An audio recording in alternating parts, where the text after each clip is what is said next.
ammaanka gacantaanu ku qabanayna cidnaba ka yeeli maynaa maan daro dadka yaga anagoo jecel anagoo u turayna anagoo u ogolayna waxyeel la gaadho haddana ammaanku inuu faraha ka baxo ma aqbalayno xeerka lagu qabanayo saylac ee labada saacadood ee ciyaarta galaya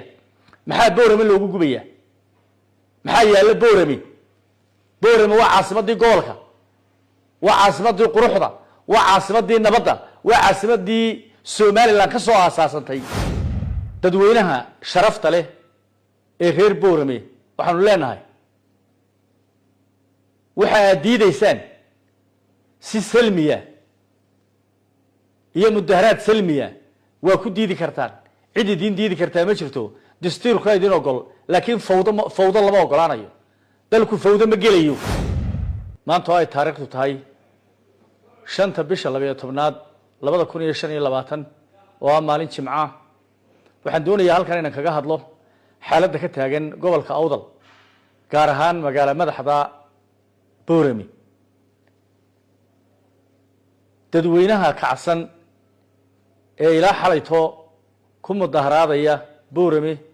waxaan leeyahay isdejiya oo xaaladda dejiya oo magaaladeena haynaga gubina oo magaaladeena ha gubina shaarici magaalada boorame ee quruxda badnaa weeyaan waxa dabka ku sulaysaan ee dabka u quudheen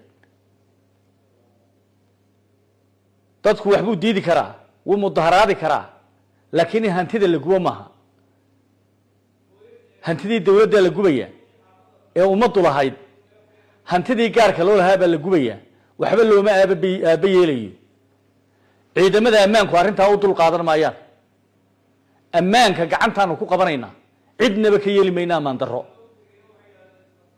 dadka yaga anagoo jecel anagoo u turayna anagoo u ogolayna waxyeel la gaadho haddana ammaanku inuu faraha ka baxo ma aqbalayno ciidamada ammaanka gacan bira bay ku qabanayaan gacantay ku haynayaan cidnaba uga dul qaadan mayno waxa muuqata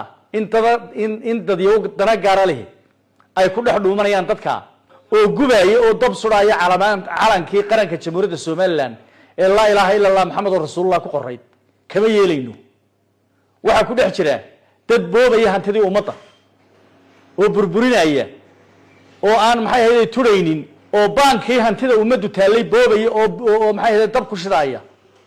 kama yeelayno waa bank robbery waa burca doonaysa inay hantida ummadda boobto ciidanka booliiska iyo ciidamada qaranka jamhuuriyadda Somaliland dhamaantood uma dul qaadanayaan arrinta dadweynaha sharafta leh ee reer boorame waxaanu leenahay waxa aad diidaysaan si salmiya iyo mudaharaad salmiya waa ku diidi kartaan cid idin diidi kartaa ma jirto dastuurka idin ogol laakiin fawdo lama ogolaanayo dalku fawdo ma gelayo hantida ummadda ka dhaxaysa ee dawladdu gacanta ku hayso ee banka leh ee xafiisyada dawladda oo dhan leh ee qaybta booliiska leh ee laga hortaagan yahay dadka ilaa xalaytay la doonayo in la burburiyo kama yeelayna cidna ciidamada ammaanku way ku filan yihiin amniga inay gacanta ku hayaan cidnaba u daba fadhiisan maayaan waalidiinta ubadkooda jecel ee anaguna jecelahay waxaanu ka codsanaynaa inay carruurtooda xakameeyaan oo ubadkooda xakameeyaan oo askariga dhagaxa lala dhacayo ee xanuunsanaya ee qoriga haysta dee dhagax maaha waa qof bini aadana wuu xanuunsanaya wuu danqanaya naftiisa marka loogu yimaado wuxuu haystaa buu isku difaacaya arrintaa waxaan leenahay cagaha loo dhigo ha la isdejiyo miiska wada hadalka wixii talashay ee jira miiska wada hadalka la soo fadhiisto si wanaagsan ha loo hadlo oo ha loo dhameeyo magaalada haynaga gubina xeerka lagu qabanayo saylac ee labada saacadood ee ciyaarta galaya maxaa boorame loogu gubaya maxaa yaala boorame waa caasimadii gobolka waa caasimadii quruxda waa caasimadii nabadda waa caasimadii Somaliland ka soo aasaasantay maxaa loogu qorayaa in lagu gubay iyada ee loo gubay ee maxay ahaydeen loogu kibriya arrinta waxaan leenahay cagaha loo dhigo